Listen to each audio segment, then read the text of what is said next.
Baik, kemudian Syekh Ibn Atta' menjelaskan satu konsep yang lain lagi, yang juga termasuk dalam bahasan ilmu tasawuf, yaitu al-qalbul mushtarak. Tadi al-amal, amalan yang ada unsur syirik, yang ada tujuan yang lain dari Allah. Kemudian Syekh Ibn Atta' mendetailkan lagi dengan satu konsep baru, konsep lain yang disebut sebagai al-qalbul mushtarak. Hati yang ada unsur syirik ini. Hati yang ada unsur syirik ni, hati yang guana pula ni. Kalau dia ada amalan dia tu, niat dia tu kerana yang lain daripada Allah, itu masih dikira amalan yang ada unsur syirik. Amalan yang ada niat syirik, iaitu amalan riak, yang nak ditunjukkan kepada yang lain, maka dikatakan amalan itu yang ada unsur syiriknya. Hati yang syirik ni pula guana pula ni. Adapun hati yang syirik ini, dia tak ada hak dua yang saya sebut tadi tu. Dia tak ada syirik i'tiqad, memang tak ada lah. Syirik amalan tak ada lah. Dengan erti i'tiqadnya tak ada unsur syirik. Amalan dia pula tidak ada unsur syirik. Yakni tidak ada niat-niat yang lain kerana Allah Ta'ala. Memang kerana Allah. Tapi kalbu dia ada syirik. Guana ni. Iaitu apabila ingatan dia tu banyak teringat kepada benda-benda lain, terpaut kepada benda-benda lain, itu dikatakan sebagai qalbu yang mushtarak. Kalau i'tiqad dia ada unsur syirik, iman dia batal. Tapi kalau amalan dia ada unsur syirik, yakni ada unsur riak tadi tu, ada tujuan yang lain daripada kerana Allah Ta'ala tu, pahala amalan dia batal. Tapi kalau hati yang syirik ni pula guana ni, dia terdendeng daripada memperolehi makrifat. Itu kesan dia. Dia terdendeng. Terdendeng daripada memperolehi makrifat yang dalam terhadap Allah Subhanahu Wa Taala.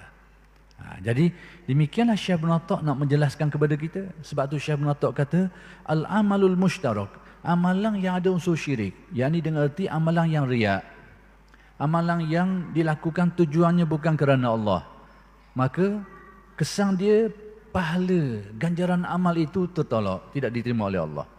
Tapi dia masih lagi mukmin.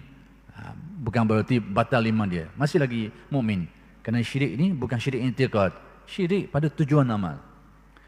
Baik. Demikian juga orang yang beramal yang amalannya tidak ada unsur syirik, yakni tidak ada tujuan yang lain dari Allah. Dia amalkan itu memang kerana Allah, tidak ada tujuan-tujuan yang lain dari Allah. Tapi tawajuh hatinya, dia tarik ke lain banyak. Duk pandang ke makhluk, pandang tujuannya, tak ada tujuan lain. Dia beramal semata-mata kerana Allah. Tapi tumpuan hati dia tu, yang lari ke lain, anyuk ke lain, tak menghadap ingatannya kepada Allah yang Maha Esa, tak menghadap ke situ. Maka kalau itu dari segi tasawuf disebut hati yang syirik. Dan hati yang syirik ini tidak membatalkan amal, tidak membatalkan iman macam tadi. Demikian juga tidak membatalkan pahala amal, diterima amalan dia itu. Tetapi kesan dia dari segi bagaimana kesannya terhadap kebersihan hati dia itu, kejernihan hati dia itu, terbukanya hijab hatinya itu sehingga membawa kepada makrifat yang dalam. Itu dah terhalang dia kerana adanya hak jenis ketiga ni, hati yang syirik ni. Hati yang pandang ke lain, yang memandang kepada sesuatu yang lain daripada Allah. Hati dia tu. Jadi kedua-dua hak ni, amal yang ada makna syirik, hati yang ada makna syirik, dua-dua ni tidaklah melibatkan batalnya iman. Jangan tersalah. Dia tidak membawa batalnya iman, tetapi dia membawa kepada, kalau amalan tu ada unsur-unsur syirik tadi tu, yakni niat-niat dan tujuan yang lain dari Allah, batal pahala dia. Adapun hati yang ada unsur syirik, hati yang banyak berpaut melihat kepada yang lain ni, melihat kepada yang lain daripada Allah Subhanahu Wa Taala ni, maka hati ini terdendeng daripada makrifat. Baik, yang saya nak jelaskan sikit lagi tentang hati yang syirik ini. Kalau amal yang syirik jelas. I'tiqad yang syirik, keyakinan dia tak betul dah. Dia yakin ada Tuhan selain Allah. Dia yakin bahawa selain daripada Allah Ta'ala tu ada sifat-sifat yang seumpama dengan Allah dan sebagainya. Itu syirik i'tiqad, batal iman. Syirik amalan ini, bila dia beramal, tujuan dia bukan kerana Allah. Syirik amalan. Syirik kalbu ni macam mana? Kalbu yang syirik ini, iaitu pautan hati dia tu kepada yang lain daripada Allah. Guana, Dia yakin Allah Ta'ala tu maha kuasa contoh. Dia yakin Allah Ta'ala tu maha kuasa, maha berkehendak menentukan sesuatu. Tetapi pautan hati dia tu kuat bergantung pada sebab musabab. Ikatan dia tu. Tapi keyakinan i'tiqad dia tetap sama bahawa tidak ada yang maha kuasa melainkan Allah. Tidak ada yang menentukan segala kejadian melainkan Allah. Itu memang asas keyakinan dia. Tapi perasaan dia banyak paut. Ni beza ni. Beza sikit antara i'tiqad dengan perasaan. Sini kadang-kadang kalau orang tak nak beza, dia jadi semabur ni. Semabur. I'tiqad tu keyakinan dalam hati kita bahawa tidak ada yang maha kuasa melainkan Allah. Antaranya. Tidak ada yang menentukan segala kejadian melainkan Allah. Itu i'tiqad kita. Tapi dalam perasaan kita, hati kita kadang-kadang banyak paut pada sebab. Contoh macam mana? Kita tahu bahawa hidup mati ini adalah semata-mata dengan kehendak dan kekuasaan Allah. Itu menjadi keyakinan kita. Dan kita tidak ragu benda itu. Tapi antara sebab-sebab kematian ini, antara banyak sebab lah kematian ni. Antaranya tak cukup obat, kurang obat. Ataupun dengan sebab itu, sebab ini, sebab dia tu. Dalam keyakinan i'tiqad kita yakin bahawa hidup mati semata-mata kehendak Allah, kekuasaan Allah. Tapi hati kita ni bila obat tak ada, kita rasa pusing. Kita rasa susah hati. Sekalipun kita ada keyakinan hidup mati memang dia kehendak dia. Tapi hati kita kuat juga paut dengan obat. Tapi kita tetap tidak meyakini obat tu boleh menyebab, tak ada obat boleh menyebabkan kematian. Tak juga. Tapi paut tu kuat sikit. Tak ada tu gelisah juga kita. Tak ada tu pusing juga kita. Itu tanda hati kita melihat kepada yang lain dari Allah. Yang ini tidak membatalkan iman. Jangan kata batal iman pula ni. Tetapi mendendeng kita daripada makrifat. Inilah yang disebut oleh Syekh Ibn Atta sebagai qalbul mushtarak. Hati yang syirik. Bukan berarti hati yang beriktikad syirik. Tidak. Hati yang banyak paut kepada sebab-sebab yang lain daripada Allah. Tapi bukan meyakininya, tapi paut tu. Nak kata apa? Ini melibatkan perasaan. Contoh dalam bab rezeki. Kita semua yakin antara tauhid yang menjadi keyakinan kita termasuk dalam pengertian la ilaha illallah. Antara makna-maknanya bahawa tidak ada yang memberi rezeki melainkan Allah. Maksudnya orang dapat rezeki ke tak dapat rezeki je, itu memang semata-mata kerja Allah. Orang ni dapat banyak, orang ni dapat sikit, semua itu merupakan kerja Allah Ta'ala yang memberi rezeki. Tetapi rezeki ni ada sebab-sebab dia. Sebab-sebab dia ni. Sebab-sebab rezeki ni banyaklah. Antaranya boleh projek. Antaranya boleh kerja. Antaranya orang beri. Antaranya boleh harta saka. Antaranya temu harta karung. Macam-macam cara. Sebab orang jadi dapat rezeki ni. Kadang-kadang orang beri. Jadi bermacam-macam sebab. Tetapi kita ni dalam keyakinan tetap sama bahawa tidak ada yang memberi rezeki melainkan Allah. Cuma tinggal lagi bila hati kita ni tanda berpaut pada sebab musabab ni, bila kita tengok sebab-sebab rezeki tu tak ada, kita jadi susah hati. Kita jadi gelisah, susah hati. Itu tanda hati kita melihat kepada yang lain daripada Allah. Bukan beriktikad, tapi merasai, bergantung perasaannya itu kepada yang lain daripada Allah. Inilah yang dimaksudkan sebagai al-qalbul mushtarak. Hati yang ada makna syirik. Maka hati yang ada makna syirik ini tidaklah mengakibatkan batal iman. Tetapi kesan dia, hatinya itu terdendeng daripada memperolehi makrifat terhadap Allah Subhanahu Wa Taala. Contoh pertolongan. Kita beri contoh banyak supaya nampak molek ni.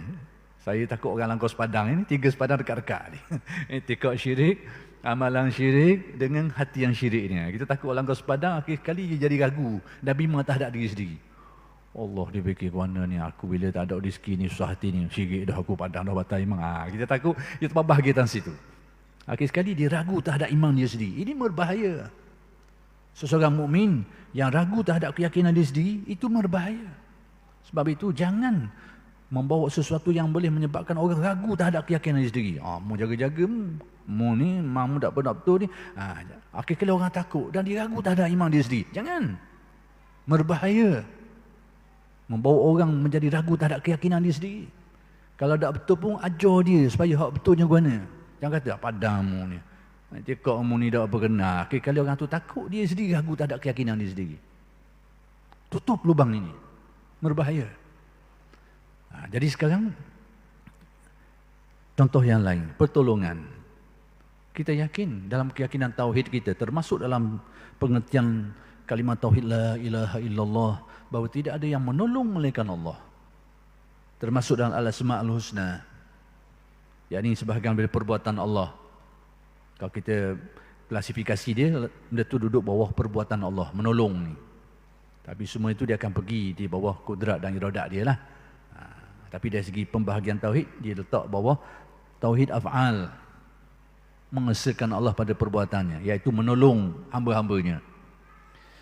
Jadi menjadi keyakinan tauhid kita bahawa tidak dapat menolong melainkan Allah. Tak kiralah apa saja, tolong kita dalam kesusahan, tolong kita dalam urusan tu, urusan ni, macam-macam lah. Bahawa hakikatnya tidak ada yang dapat menolong ini melainkan Allah Subhanahu Wa Taala. Itu keyakinan akidah kita. Tetapi pertolongan ini datang melalui sebab-sebabnya. Sebab-sebab pertolongan ni banyak.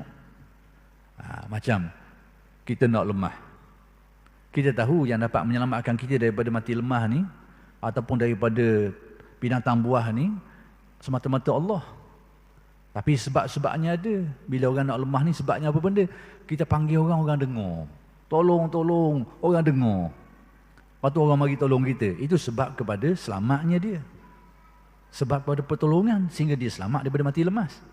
Jadi sebab dia apa benda? Ada orang dah dengar dia panggil. Sekarang bila kejadian tu berlaku, sebab-sebab ni tak ada.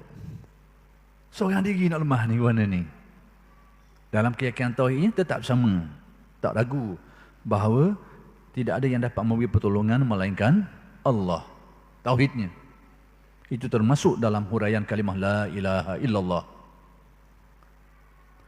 Tetapi bila dalam keadaan tadak ni, tengok orang tadak, seorang panggil orang dengar ni, dia rasa cemah. Cemah.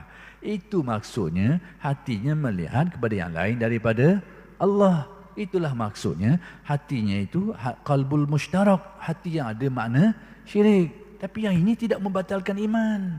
Kerana keyakinan dia itu kalau tanya siapa yang dapat menolong, dia akan jawab, tetap dia akan jawab tidak ada yang dapat menolong melainkan Allah. Itu akidah dia, tauhid dia. Tapi perasaan dia tak siku, perasaan dia. Jadi perasaan tak siku ni lah orang panggil al-qalbul mushtarak, hati yang ada makna syirik.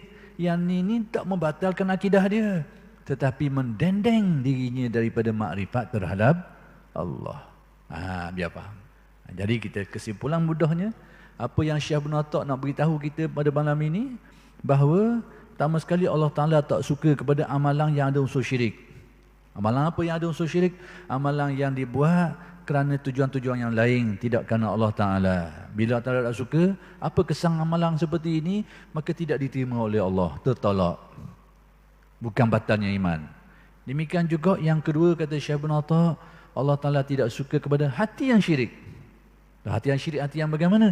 Hati yang berpaut perasaan dia tu kepada yang lain. Bukan beriktikadnya, tapi perasaannya tu berpaut banyak kepada sesuatu yang lain daripada Allah. Maka hati seperti ini dinamakan hati yang syirik. Bukan kerana iktikadnya syirik, tapi perasaan dia tu. Perasaan dia itu banyak berpaut pada sesuatu yang lain daripada Allah. Maka hati ini dinamakan hati yang syirik. Maka hati yang syirik ini tidaklah membawa kepada kesan batalnya iktikad dia tu, tetapi membawa kesan kepada terdendeng, terhalang daripada memperoleh makrifat yang benar terhadap Allah Subhanahu Wa Taala. Dua-dua ni tidak disukai oleh Allah. Amal yang syirik, demikian juga hati yang syirik.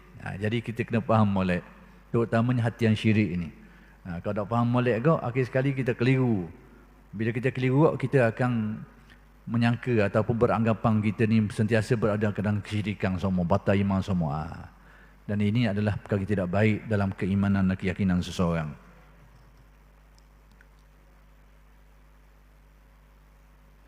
Baik, tengok pada syarahnya. Amal perbuatan yang bersekutu, amal yang syirik ini, ialah riya. Amal yang dilakukan bukan kerana Allah, ada tujuan yang lain. Sum'ah, Sum'ah pun sama. Sebenarnya sum'ah ni cabang riak juga. Iaitu amalan yang dia buat kerana yang lain. Supaya orang tahu. Orang sebut-sebut tentang amalan dia tu. Itu juga amalan yang dibuat bukan kerana Allah. Jadi riak dengan sum'ah ni sebenarnya adik-beradik, lebih kurang ya. Kalau riak tu dia buat supaya dilihat oleh orang, sum'ah ni dia buat sesuatu didengar oleh orang dan menjadi sebutan orang. Dua-dua tu merupakan amalan yang dibuat bukan kerana Allah. Dan yang dia buat amalan yang dia buat. Baik, hati yang bersekutu. Baik, hati yang bersekutu iaitu yang masih merasa cinta atau berpaut kepada lain Allah Ta'ala. Itu pula hati yang bersekutu ni, hati yang pautang dia kepada sebab musabak tu kuat. Sehingga dia menarik perhatian kalbu dia tu kepada yang lain selain daripada Allah Ta'ala. Ini bukan pada i'tikad tapi pada perasaan. Makanya ini akan menjadikan apa? Jadi yang masih merasa cinta kepada lain Allah dan mengharap atau takut menyandar kepada lain daripada Allah Subhanahu Wa Taala. Ia masih mengharapkan, masih takut dan masih bersandar kepada yang lain daripada Allah. Pautang hati dia masih harap kepada yang lain, takut kepada yang lain, bukan pada i'tikadnya, pada perasaannya. Masih bersandar kepada yang lain. Kalau i'tikad, batallah iman dia tu. Kena beza di sini.